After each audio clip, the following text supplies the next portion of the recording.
Brasilcast, hoje com a Luciene Mello. Seja muito bem-vinda, Luciene. Bem-vinda, Luciene. Obrigada. Conta pra gente um pouquinho da sua história de vida, mas desde o Brasil, onde você nasceu, como tudo começou? Bem, eu nasci em São Paulo, sou paulista, aquela que amava também poluição. Pensa, nasci em São Paulo e falava, gente, eu amo poluição, amo São Paulo, até sair de lá, né? Depois, calma, mas foi só lá no começo. Então eu nasci lá, sou a filha mais nova da minha mãe, de 2 irmãs, tenho a minha mãe, meu pai.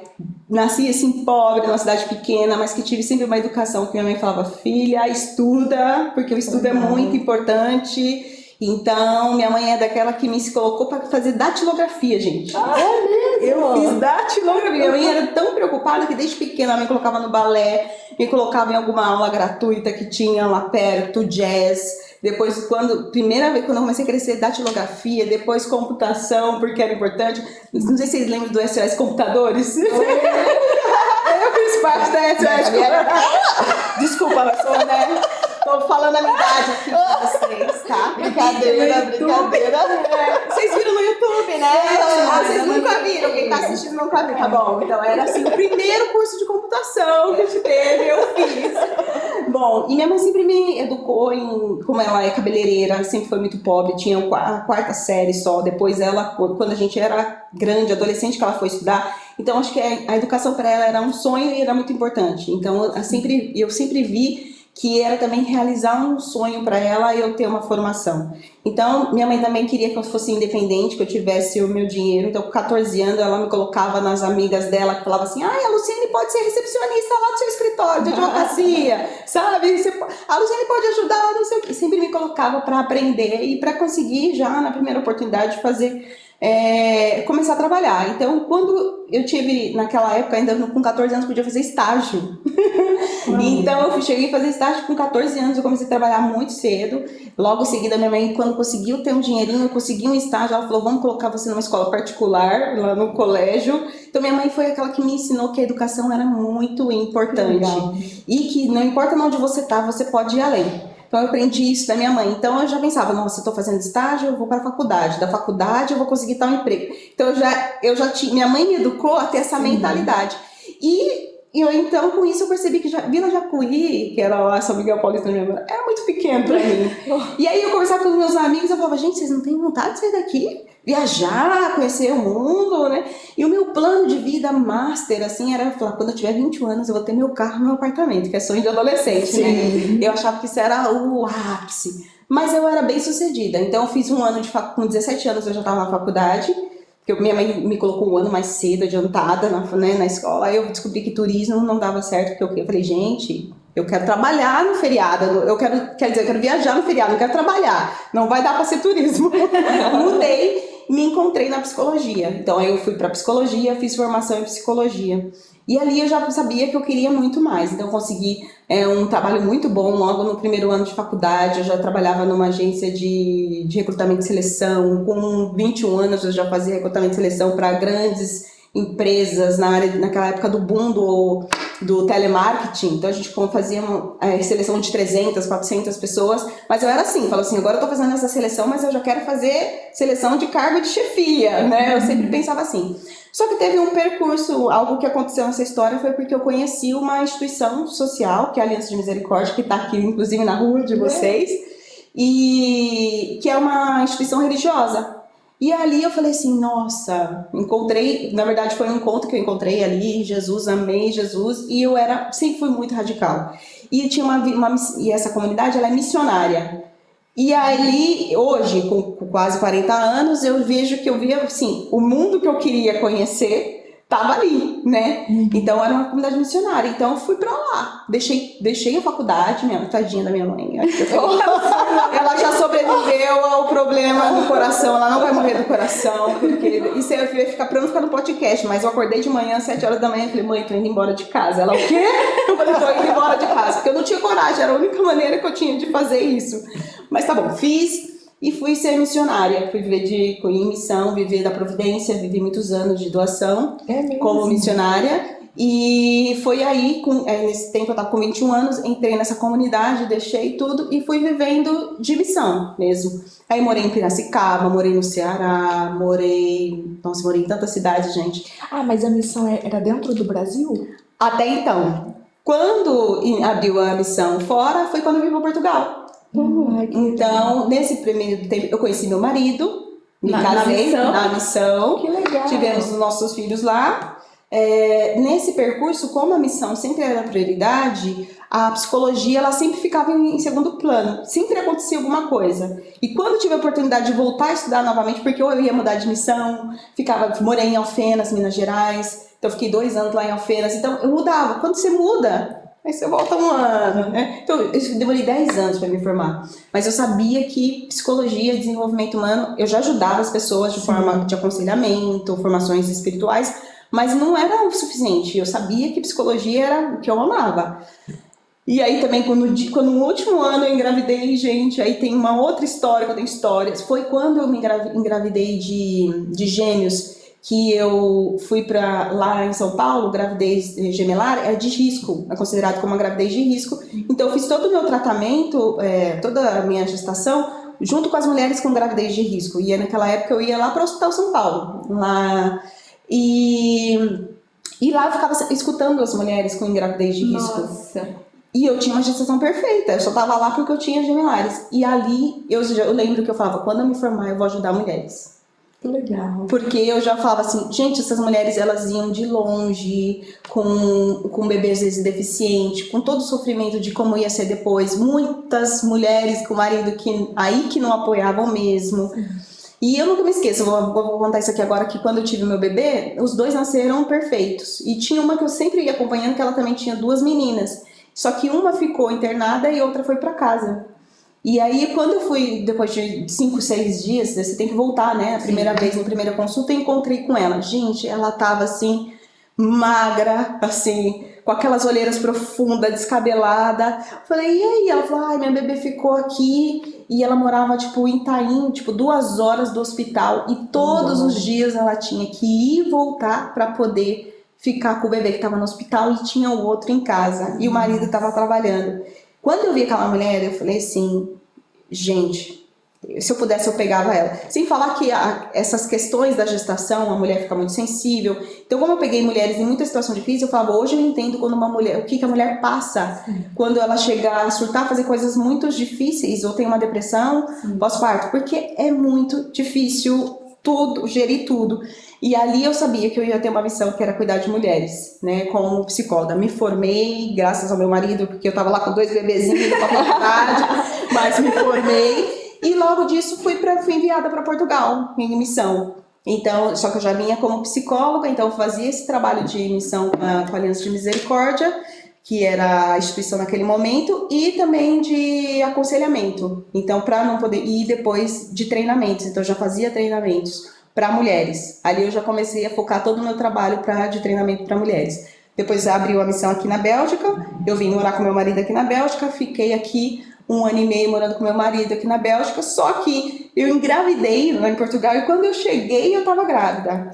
E eu sinto que eu somatizei totalmente essa mudança, porque aí eu enjoo muito, até contei ontem na palestra, que eu enjoo muito, e aí eu enjoei da Bélgica. Gente, eu enjoava do cheiro, enjoava das ruas, do arroz, da água, de tudo, toda a adaptação que a gente tem que viver, eu enjoei, e aí eu dei o meu jeitinho e voltei para o Brasil, mas aí depois eu não consegui, né, porque a gente realmente já era difícil, né, a adaptação, nesse processo todo já tinham sido 3 anos que eu estava aqui.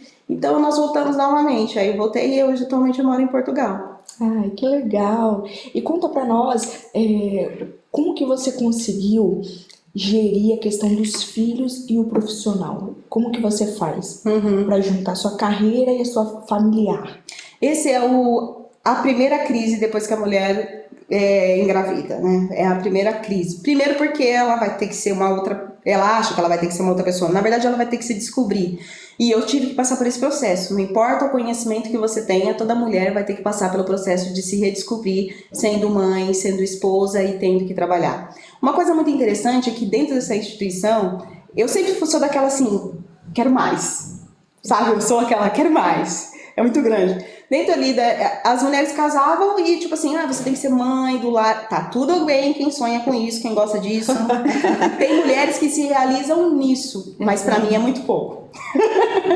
Eu sou Luciene, é muito pouco. Eu posso ser mãe, eu posso trabalhar, eu posso ter a minha vocação, eu sou como pessoa mulher e eu posso ter essas 3 coisas.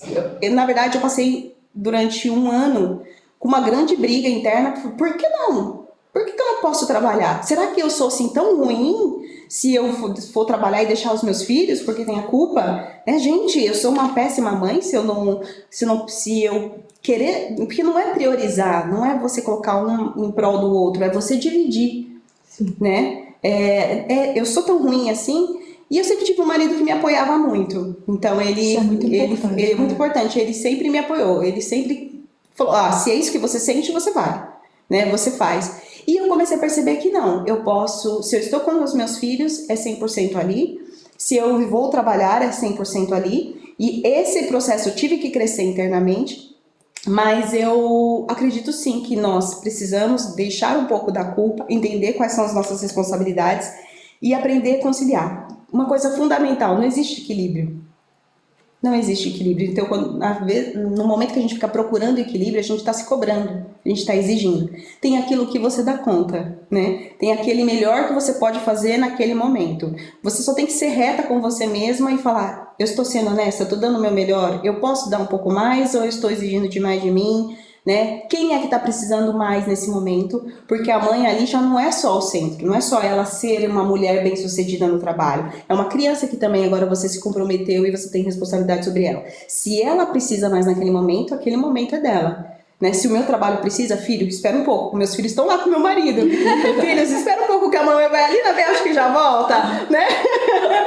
Então, eu acredito que é dessa forma, você tem que aprender, não existe equilíbrio, eu até brinco, né, às vezes você vai na casa de algumas mães e fala assim, eu falo, nossa, gente, passa roupa, não sei o que, eu falo, você tem isso na sua lista de coisas pra fazer? Porque o meu, desde que eu tive gêmeos, nem existe na minha, não tem lista, tipo assim, coisas que eu tenho pra fazer. Não, nem quando dá, querida, é quando precisa. Vai sair, precisa de uma roupa passada? Vamos passar. Você entendeu? Não é quando dá, é quando precisa. Por quê? Porque, gente, nunca vai zerar. Você nunca vai zerar. Você não vai sentar no sofá e vai falar, eu não tenho nada pra fazer. Se eu colocasse isso na minha lista, tem uma roupa pra passar, tem uma roupa pra lavar, sabe? Gente, vamos tirar as pressões, né? Qual é a necessidade do momento?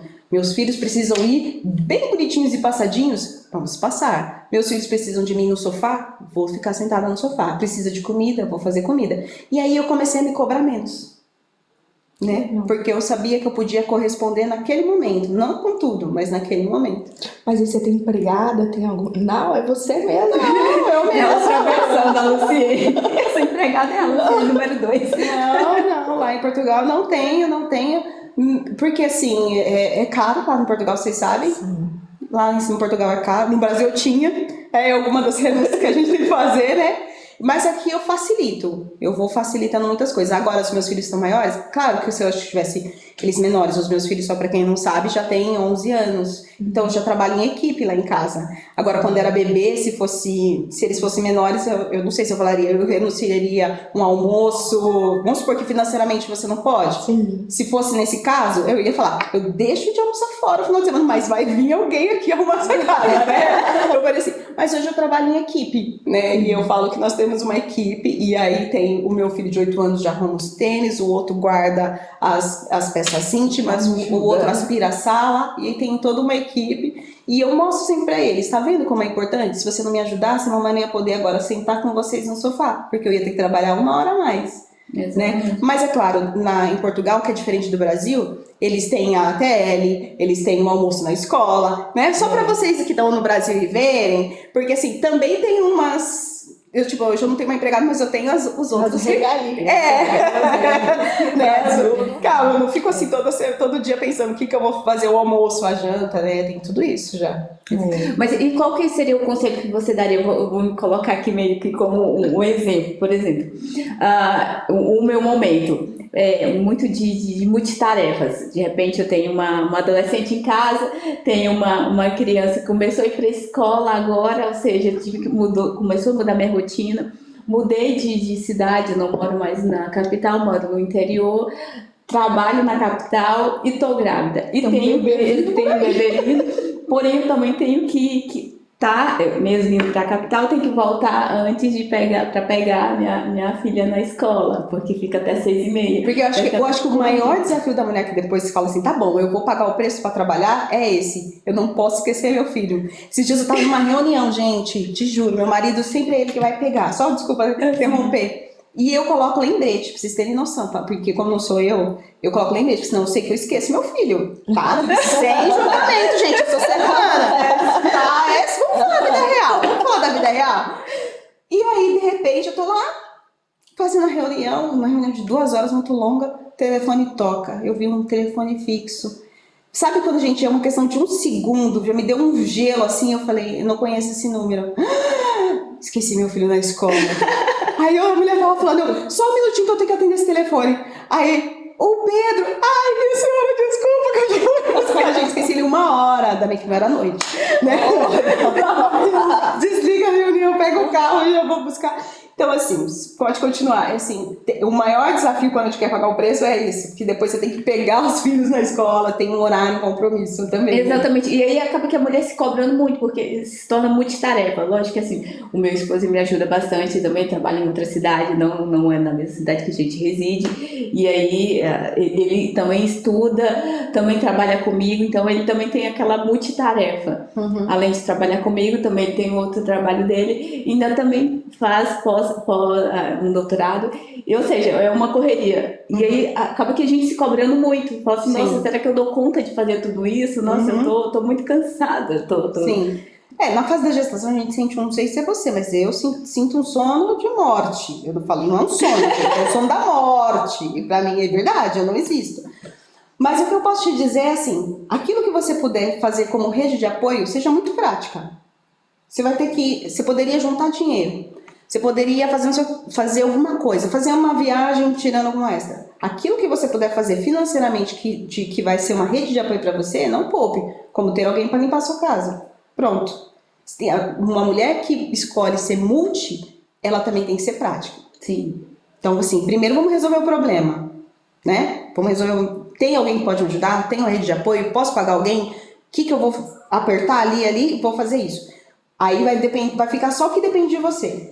Né? Tipo assim, aí você só tem que focar no que depende de você. Depois, não se cobre, porque vai passar. Vai passar. Então agora é a fase do quê? Vai ficar tudo bagunçado, você não vai dar conta de tudo, você vai fazer tudo atrasado. Na hora que você vê que a mais velha precisa de atenção, é ela demandando. Na hora que a pequena precisar, é ela demandando. Na hora que é o bebê. Não se cobre. Porque eles vão disputar, seus filhos vão disputar ali. E aí você vai ter que ter o discernimento da mãe, saber que você vai fazer o seu melhor naquilo que você pode nesse momento. É isso. A gente só faz o nosso melhor com aquilo que a gente pode nesse momento. E vai passar. Sabe por que eu falo? Só para, senão vai ficar muito grande, mas assim, os meus filhos, quando eram gêmeos, gente, eu não me esqueço quando deu 3 semanas, ainda eu consegui que meu marido ficasse comigo 3 semanas. E ele foi trabalhar. Gente, eu chorava, mas eu chorava. Porque assim, eu achava que era um desespero. Eu falava, eu não vou conseguir. Teve um dia, eu nunca lembro que eu fui receber uma visita, que eu tive que cuidar dos 2 e fazer um almoço. Gente, aquilo era morte. Era morte. Eu falava assim, ninguém me entende. Mas era só desse nível, sabe? Não é um nível. Não é um nível assim, gente. Gente, eu não sei se não me entende que é demais. Assim, sabe?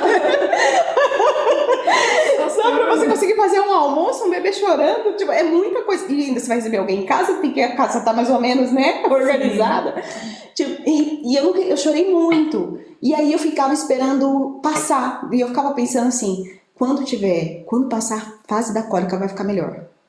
Não ficava. Quando tiver sentado e começar a comer comida, vai ficar melhor. Não ficou. Quando começar a andar, gente, vai ficar melhor. Não ficou. Falei, desisto.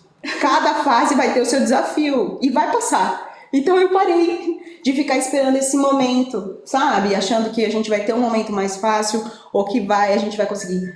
você não vai dar conta de tudo e faça o seu melhor. Ai, que legal. Exatamente. E conta pra gente um pouquinho do seu trabalho, o trabalho que você faz com as mulheres. Fala pra gente mais detalhado pro povo de casa saber. Bom, eu contei um pouco da minha história, que eu sou apaixonada, né, por ajudar mulheres, mesmo porque eu vivi tudo muito intensamente. Eu não sei se a gestação de gêmeos fez com que depois eu ficasse muito sensível a tudo que era feminino, desde os conflitos, como o sonho mesmo de empreender. Então, quando eu me formei em psicologia, eu sabia que eu queria ajudar mulheres. E nesse processo, a gente sempre vai atraindo pessoas que têm muito a ver com a nossa história, né? E o que eu tenho na minha história é minha mãe, que tem o meu pai alcoólatra, né? Então, aquela menininha que era lá pequenininha, ela era muito triste na infância, porque ela tinha um pai alcoólatra. Então, eu cresci vendo a minha mãe. Minha mãe era super heroína, que tinha um pai que eu não podia contar. Tipo assim, meu pai nunca pagava uma conta, ele pagava as contas deles, minha mãe cuidava da casa, geria minha casa, e se alguém me perguntasse, seu pai sabe quantos anos você tem? Eu falava, acho que eu não sei se ele sabe quantos anos eu tenho. Seu pai sabe que série você tá? Eu falava, não sei. Mas ele sempre esteve lá. Seu pai foi ausente? Ausente presente. Sempre esteve lá, mas sempre foi ausente. Chegava todos os dias bêbado. Então, eu não sabia que essa parte da minha história também precisava ser curada. E começou a vir mulheres com relacionamentos muito ruins. Né? E aí eu lá na terapia, onde a gente, por que será que tá vindo essas mulheres aqui, gente? Aí a terapeuta olhou pra mim, cara, não tá vendo, não? Eu falei, não. Ah, por quê? Olha essa história. Ainda tem coisa aí que precisa ser curada. E aí também entendi isso. Então, E só te cortando um pouquinho, eu acredito muito no profissional que ele ajuda as pessoas a chegarem no ponto certo, sendo que ele tem experiência naquilo. É muito complicado você ouvir um profissional que, por mais que ele estudou e pá, ele não consegue te ajudar. Se ele não passou, eu acredito muito. Pode ser sim que áreas que existam, mas principalmente como psicólogo, eu acho tão difícil um psicólogo ajudar certas áreas se ele não viveu. Porque ele olha pra gente e não vai olhar com um olhar de entendimento. Agora você que já passou, eu acho que deve ser um olhar sensível, deve ser muito mais forte a conexão sua com a pessoa que está precisando, deve ser muito mais legal, muito melhor se tratar com uma pessoa que já passou do que uma pessoa que não passou e não sabe, né? Nunca sim. A gente tem que se segurar. No caso da psicoterapia, a gente tem que se segurar.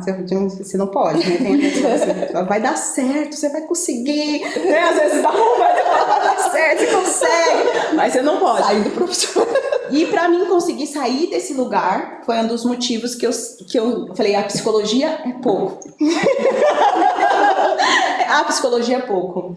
Então, eu fui pro treinamento, fui fazer uma formação em coach. Hoje eu sou mestre em psicologia holística. Então, fui entender todas as outras terapias. Sou consteladora, também fiz formação em constelação familiar. Para mim ter todo o contexto, para mim poder ajudar a pessoa em treinamentos, para poder ajudar as mulheres em consultorias, em mentorias, para mim poder sair desse papel, porque em alguns momentos você também precisa, né? Existem fases que a psicoterapia ela é muito importante. Existe fase que você precisa de ter alguém que fala assim, vamos lá, você consegue, é possível, né? Tem fase para tudo. E eu também que falei assim, eu não quero ficar só nesse lugar onde eu posso falar assim, olha, pensa nesse ângulo, veja desse lado, porque psicólogo não dá conselho, viu, gente? Se o psicólogo seu der conselho, tá errado. Então, eu não podia, mas se eu tiver numa mentoria... É diferente. É diferente, né? Então, a ética é muito importante, porque se a gente também mistura as técnicas, você não é uma boa profissional. Sim. Então, se eu estou com você em psicoterapia, é psicoterapia. Se eu estou em você em mentoria, é mentoria. Então, a psicoterapia, ela no caso mais ouve. Ela ouve e ela usa também, na minha abordagem é comportamental, terapia comportamental. Então eu dou muito TPC, muito trabalho de casa, muito para casa, que é realmente fazer atividades para que a pessoa... Você me analisa, no caso. Não, eu não analiso. E o que eu falo? Eu sou um espelho. Então você fala e eu vou mostrando aquilo que você está me falando para você poder ver com outros olhos. Ah, legal. Né? Então, quando vocês falam, quando vocês ouvirem, a minha terapeuta falou... Não, só que a terapeuta não falou, ela demonstrou aquilo, né? E às vezes a pessoa fala... Porque assim, você fala assim, nossa, eu me sinto tão insegura na hora de gravar um podcast. Aí um terapeuta, então você está me dizendo que você se sente segura na hora de gravar um podcast? Fala um pouco mais sobre isso, explica quais são os motivos e a razão. Aí a pessoa fala, nossa, é isso mesmo, eu me sinto insegura.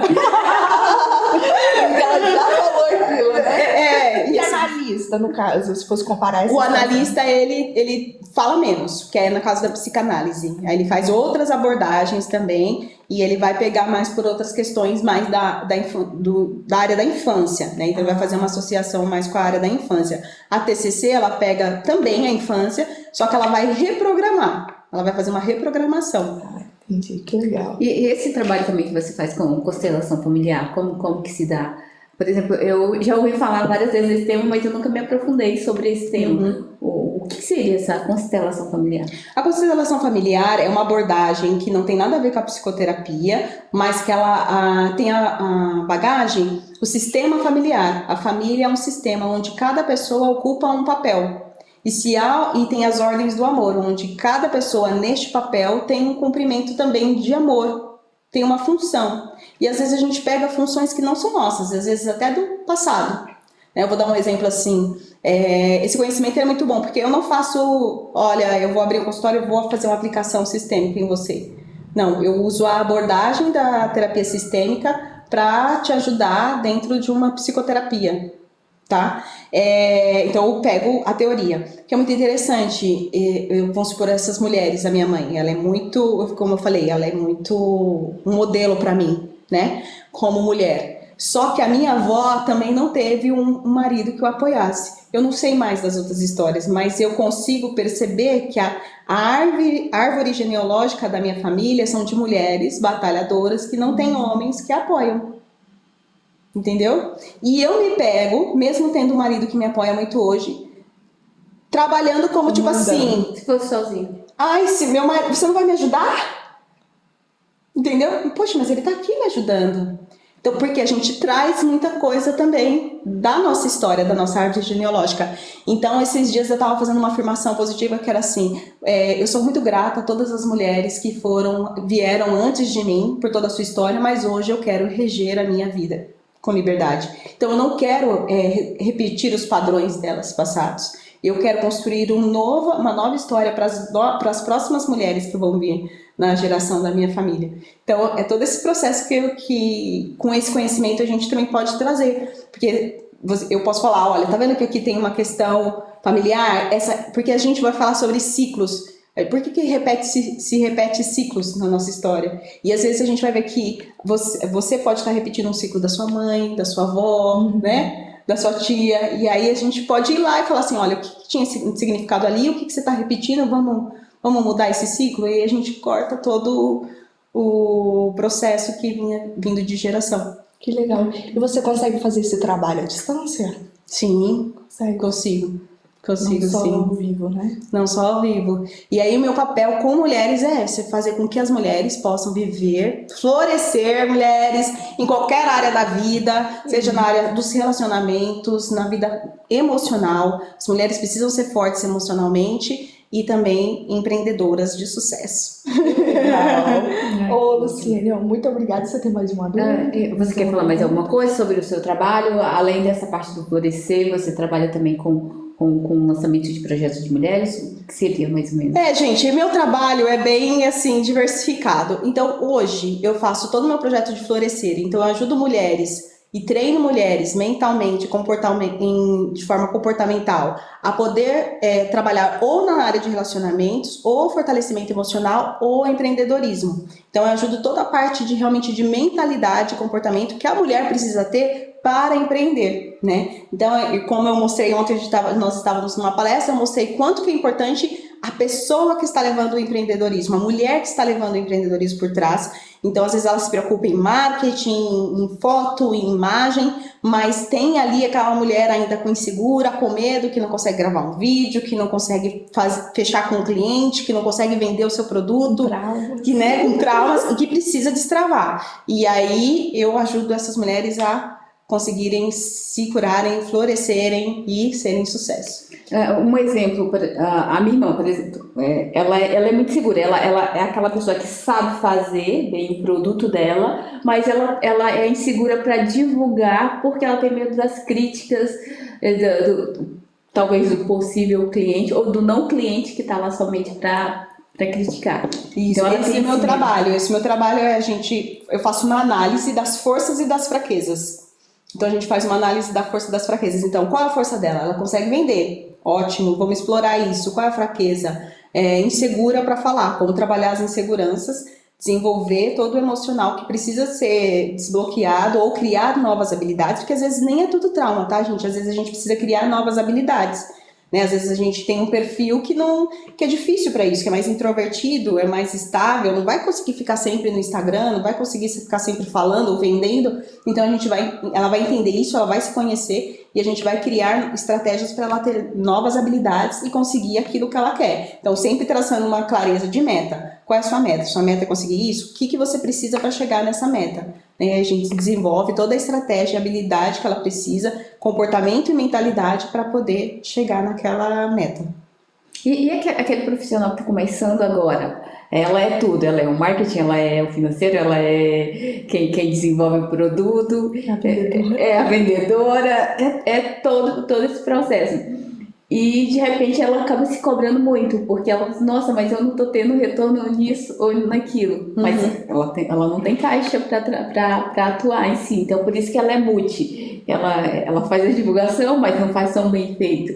Ela cuida do comercial, mas ela tem que também preparar o produto para venda. Sim. Qual que seria o conselho? A orientação é que nem mãe.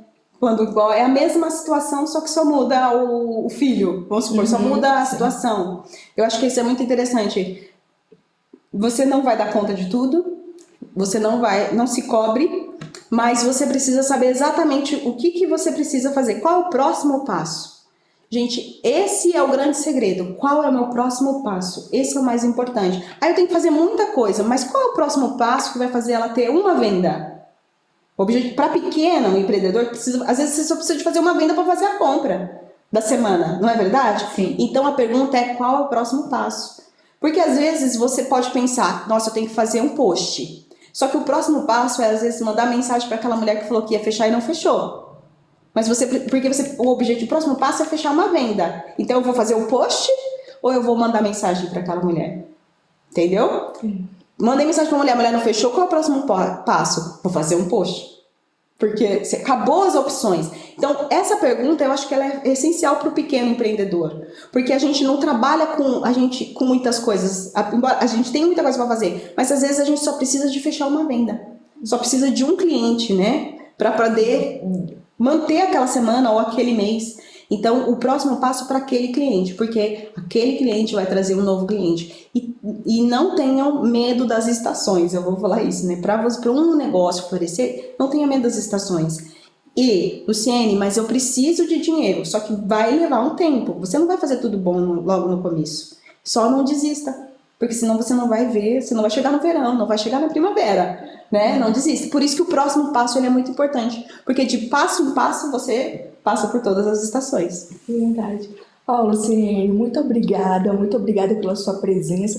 Eu tenho certeza que a mulherada vai te procurar, porque você trata o emocional, trata o profissional. Gente, a gente vai colocar, tá, a rede social dela, vocês podem procurar. Ela é maravilhosa. Fui na palestra dela, nós fomos na palestra dela ontem e você sai de lá encantado. Então, assim, podem contratar porque ela é maravilhosa. E muito obrigada. Você não tem só uma experiência de vida, uma história de vida muito legal, muito bacana, como o seu trabalho, além de ajudar as mulheres, é de superação. A sua história de vida já é como que eu posso falar, um impulsionamento para a pessoa se achar e falar, cara, se ela conseguiu, eu também consigo. Sim, exatamente, vocês conseguem. Muito obrigada, Luciene.